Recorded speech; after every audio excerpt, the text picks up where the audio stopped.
My Govanen, welcome to the Tolkien Lore channel. I'm the Tolkien Geek, and in this video I'm going to be talking about a little bit of Middle-earth history again, in this case specifically the island of Numenor. The island of Numenor, of course, is pretty important in the Middle-earth universe because that's where Aragorn's ancestors are from, and there's a lot of things about Numenor that affect the broader Middle-earth history. The overall history of the island of Numenor is really contained to the Second Age of Middle-earth, which is the age that we know the least about. Silmarillion covers the First Age, and Lord of the Rings occurs in the Third Age, and then the Second Age is kind of this in-between period where we really don't know much other than a few little jot-down annals that Tolkien wrote in the appendices to the Lord of the Rings and a few other places. And most of that we do know about the Second Age is related to Numenor in some way or another. So it ends up being pretty important for the Second Age and also important for the Third Age because of the effects it has in the Second Age. But in this video, I'm going to explore most of the important things about Numenor that you kind of at least need to know as a background for the Third Age. Warning, of course, there's going to be spoilers in here for anybody who hasn't read the Silmarillion, and also for those who haven't read the appendices to the Lord of the Rings or that sort of thing. So if you're not that familiar with some of the material outside Lord of the Rings that pertains to Middle-earth and you don't want to be spoiled, stop watching before we go any further. That said, let's get to it. So the origins of Numenor begin in either the end of the First Age or the beginning of the Second Age. It's not exactly 100% clear depending on how you count that. But the main point is the Silmarillion chronicles the story of the elves' attempt to regain 3 gems called Silmarils from Morgoth, who is essentially the devil of the Middle-earth universe. He's Sauron's boss. Sauron is powerful, but he's not as powerful as Morgoth. So if you get any idea of how powerful Sauron is in the Lord of the Rings, magnify that a few times and you have Morgoth in the Silmarillion. So at the end of the Silmarillion, you've got a war that essentially brings all of the conflict to an end. And as part of that war, over the course of history, you've got man coming on the scene after elves. Some of the men fight on the side of elves, some of the men fight on the side of Morgoth. Some of them just haven't even made it to the part of Middle-earth where all this is happening, and some of them just stay out because they don't want anything to do with it. The group of men who fight on the side of the elves become known as the Edain, which is just the plural for Adan, which is man, or it's actually technically second comer or aftercomer, which gets used as the word for man because that's who they are. They came second after elves, but they, as a group, as a race, they're men. So the Edain are composed of 3 houses, and I won't get into the details there, but basically there's 3 houses that support the elves, several that don't. And at the end of the war, when everything is kind of brought to a close, the Valar, who are the kind of the archangels, more or less, who are in charge of maintaining and protecting Middle-earth, they end up creating for the men who fought on the side of the elves an island out far to the west of Middle-earth called Numenor. And that, of course, is where the Dunedain get their name, because Dunedain means men of the west. So Numenor being out to the west of Middle-earth, the people of Numenor end up getting the name Dunedain. So that is why you get Bilbo calling the Strider in Rivendell the Dunedain, and it's also why you see the term Dunedain pop up occasionally in the Lord of the Rings, because it's a general term to refer to anybody from or descended from Numenor. So that's kind of how Numenor got started. It's a star-shaped island out in the middle of the ocean to the west of Middle-earth, and it was basically given to these men who fought on the side of the elves as a reward and a safe haven for them outside of the confines of Middle-earth, where they might still be hated by a lot of the men and orcs and whatever that fought for Morgoth. And as a result of that, they grow up in a very different culture, and that affects a lot of the things about them, and that's what I'll get into in the next segment. So the interesting thing about Numenor being an island out in the middle of the ocean, there's two major effects that come from that. The first and the most important is that the Numenorians become primarily known as mariners because they're surrounded by water and don't have a whole lot of land. I mean, it's a fairly decent-sized island, but it's still not as big as Middle-earth. They end up exploring Middle-earth by means of exploring the ocean, and that affects their culture to a large extent. It comes to a point where being a mariner is the most prestigious thing you can do as a Numenorian, and especially this gets started after one of the kings of Numenor, whose name was Aldarion, who was kind of the first real person to push this idea of, being a mariner in the royal household. So you've got all this emphasis on seafaring and whatnot, and there's even stories outside of Lord of the Rings that talk about the men of Numenor exploring beyond what we know of in Middle Earth from the Lord of the Rings. I mean, you can't really see what part of the world the Middle Earth inhabits, so to speak. You don't really know if the ocean goes around it or anything like that, but it does. And you actually get stories of the Numenorians sailing the ocean around what we know of as Middle Earth that contains Mordor and the Misty Mountains and all that to the far side of whatever that continent is. And of course that makes sense because Middle Earth is our Earth. It's just a mythical prehistory version of it in Tolkien's Legendarium. So it's the same world. It just, we can't see exactly the shape of it at this point in the mythical prehistory, but it apparently does contain oceans very similar to ours that you can use to sail completely around continents, including whatever continent it is that has Mordor and Gondor and Rohan. So that's a big deal in those terms alone. That they end up landing in numerous places in Middle-earth itself. Some of the notable locations being Umbar, which ends up being a haven for bad guys by the time Lord of the Rings happens, and that's a whole nother video in and of itself, the history of how that happens. They also have landings farther north, closer to where the elves are in Eriador. And of course they meet up with Gil-galad, who is at that point the king of the elves, who is essentially Elrond's lord at that point. Elrond is kind of a second in command to Gil-galad. Gil-galad dies in the war against Sauron at the end of the Second Age. So they form an alliance with these elves at an earlier stage in the Second Age, but of course that continues up through what is known as the Last Alliance, where they fight on the side of the elves against Sauron. But that happens much, much later.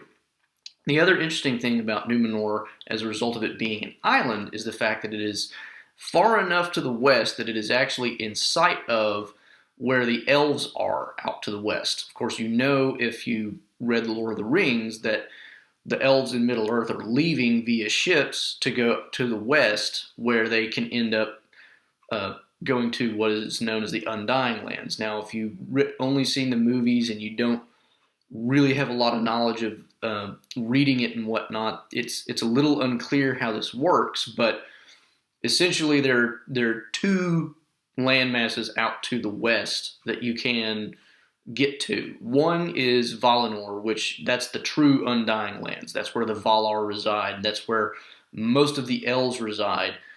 The elves that didn't come back to Middle-earth, or they all sort of began in Middle-earth at some point. But the ones who didn't return to Middle-earth as part of the Silmarillion story, that's where they live.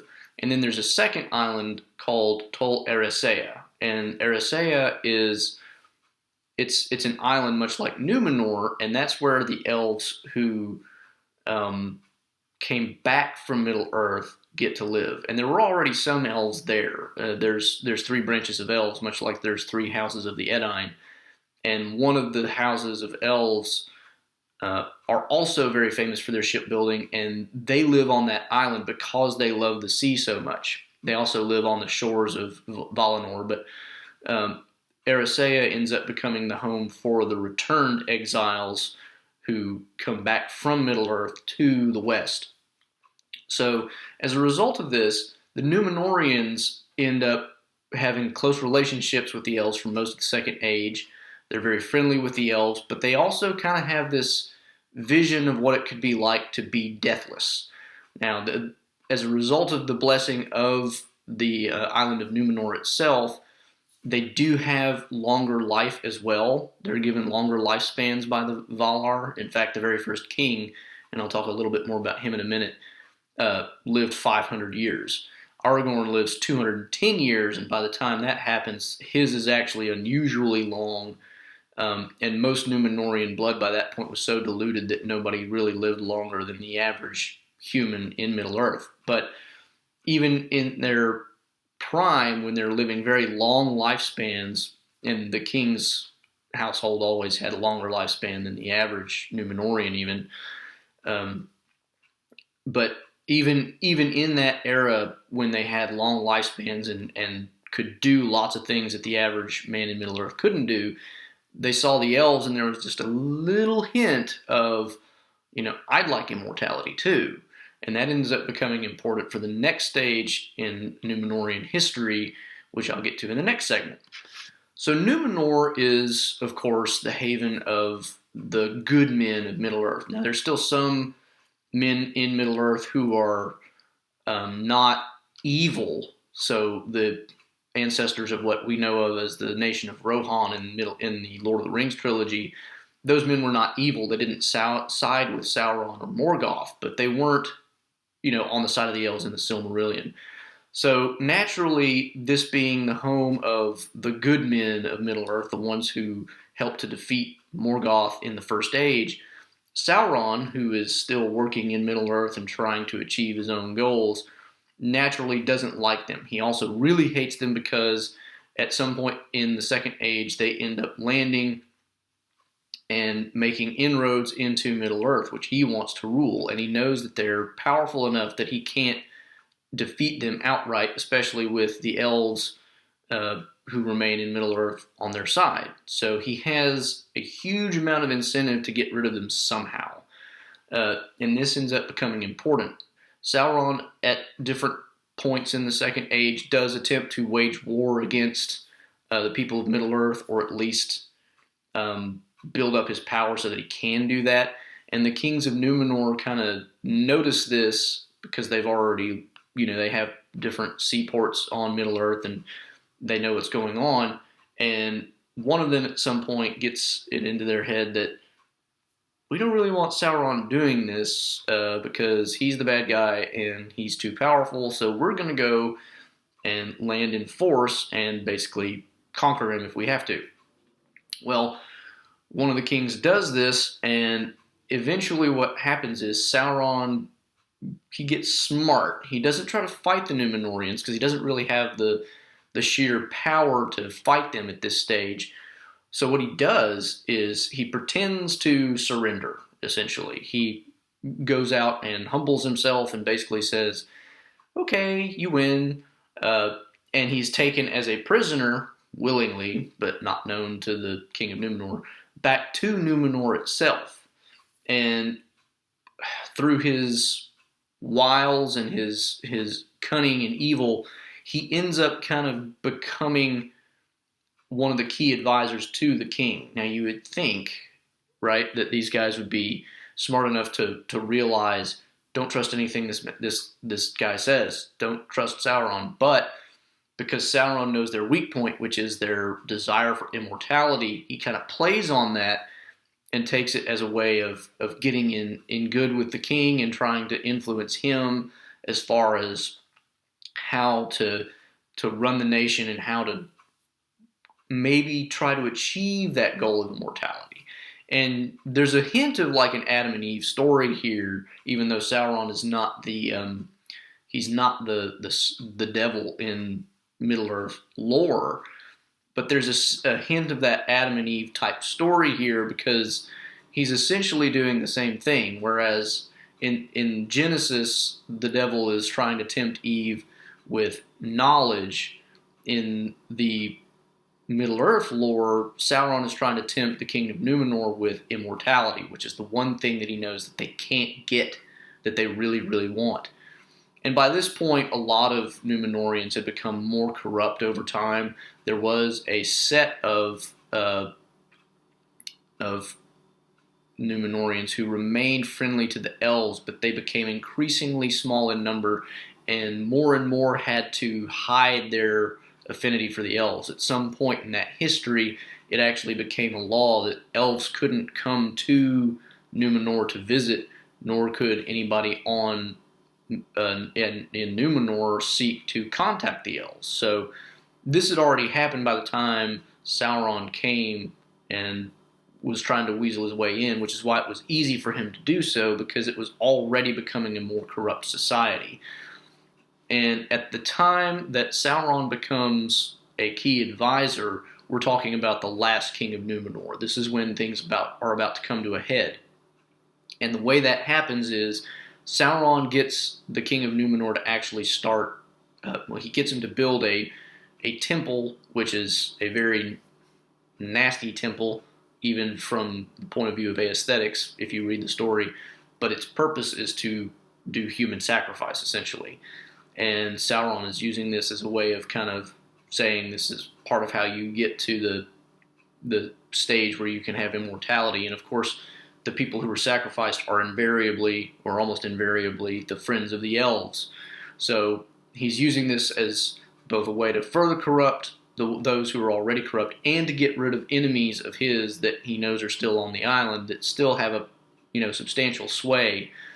So that's happening, and at some point, he eventually tells the king of Numenor, look, you are so powerful now that you could actually just go take immortality by force if you wanted to. You have a huge navy, you have a huge army, all you have to do is go and land on Valinor and take it for your own, and then you will have immortality. So the king, of course, being the corrupt fool that he is, decides, you know what? He's right, because I am so proud and so uplifted in my own mind that I am going to just go take immortality from the Valar. And of course, behind all of this, Sauron is basically pointing to Morgoth as kind of like the secret god that nobody talks to you about, that is the true god, but everybody's trying to fool you. So that's all in the background. So what happens is the king of Numenor prepares a huge fleet to go and land on Valinor. And this is where it starts to get really interesting. The remaining friends of the elves are led by Elendil, which of course you may know is Aragorn's ultimate ancestor, who is the father of Isildur. And they, they know what's going on, and so they can kind of see what's happening. And when they find out that the king of Numenor is about to do this really, really terrible thing, they're about to break the ban of traveling too far to the west that the Valar have set on them, because they're not allowed to go to the elves themselves. They can receive visits from the elves. They can't go to the elves because it is the Undying Lands. So they see this about to happen, and they know that something really terrible has to result from this, because they know, of course, that Sauron is lying and that the Valar are actually in control, and they really are going to carry through with whatever they have in mind if the men of Numenor break the rules. So they get their own ships ready to sail to the east, to Middle-earth, and on that note, that's where essentially we get the kingdoms of Gondor and Arnor. What happens is the king of Numenor sails to the west with his huge navy, and meanwhile the people of Elendil and Isildur and their followers, they're getting ready to sail east. And when the king of Numenor sets foot on Valinor, what happens is you have an Atlantis moment, and I'll explain that in a little bit. The Atlantis moment is the landmass underneath Numenor splits. You get a huge tidal wave that just sinks the island. And as a result of the tidal wave, you also get kind of a backwash that pushes Elendil and Isildur and all of their folk all the way to Middle Earth on, a fast-moving tidal wave. So this ends up sinking the Armada. We don't really know what happens to the king of Numenor, since he had already set foot on Valinor. Presumably he was just killed somehow or other, either through supernatural means or just captured and executed, who knows. But the Armada is sunk, the island of Numenor is sunk, and the ships that Elendil and Isildur had were pushed all the way to Middle-earth. As a result of the island of Numenor sinking, Sauron, who remained on the island, also was destroyed. And that's why, for a long time after this happens, you don't really see too much of anything happen. He is substantially weakened by that. He does end up waging war against men and elves again before Elendil and Isildur die, but he is destroyed physically as a result of the cataclysm that he himself brought on, and has to flee in spirit back to Mordor. So once Elendil and Isildur land, they set up the kingdoms of Gondor and Arnor. Arnor is the kingdom in the north, and that's where Aragorn's ancestors are, from. So Gondor ends up being controlled by Isildur and his brother Anarion. Elendil at first has control of the kingdom of Arnor, but then what ends up happening is, after Elendil dies, Isildur leaves the rule of Gondor to actually his nephew, because his brother dies in the war as well, and then he goes to rule Arnor. And so that's why Isildur is Aragorn's ancestor, and Aragorn is from the north area, which was Arnor. Another series of events leads to the demise of the North Kingdom of Arnor, and I can't get into that here. But that essentially is how the kingdoms of men in Middle-earth get set up, and that's why we have Gondor in the first place. So that's kind of a Second Age overview of what Numenor is. Now I just want to go into some of the more interesting points that I didn't get to touch on just yet, but which do actually make a big difference in terms of understanding how all this plays into the overall mythology. So you remember how I mentioned that I was going to talk about the first king of Numenor. The first king of Numenor was actually Elrond's brother. In the Silmarillion, Elrond and his brother Elros were the sons of Eärendil, who is the half-man, half-elf person who ends up kind of bringing about the final battle that ends the war of the Silmarillion. And he does that by essentially sailing into the west and pleading with the Valar, please just bring this to an end, because everything is about to be destroyed. The elves are about to be wiped out, and men are about to be wiped out. But Elrond and Elros are the sons of Eärendil, and as a result, they are also half-man, half-elf. And as a result of that, the Valar, at the end of the First Age, give them each a choice, because you're half-man and half-elf. You can choose either to stay with the race of men or the race of elves. Elrond, of course, chose to remain with the elves. And he lives all the way through the Second Age, all the way through the Third Age, and eventually sails away with Frodo and Gandalf and Bilbo at the end of the Lord of the Rings story. So he has seen essentially 2/3 of the history of Middle-earth in his own lifetime. And his brother Elros, on the other hand, ends up choosing to remain with the race of men. It's not really explained why this is, but he does. And he ends up living about 500 years, and it makes sense that the king's household in Numenor was so long-lived, because more so than other men, they had elvish blood in them. Well, I say more so. The other men in Numenor didn't have elvish blood, but the descendants of Elros, and therefore the royal house generally, had this elven blood in them, which allowed them to live longer than average men, even average men in Numenor. And Aragorn is a descendant of that first king, because through the years, of course, you get different branches of royal households, just like you have different branches in, say, the British royal household. You have your dukes and duchesses and different branches of the royal family.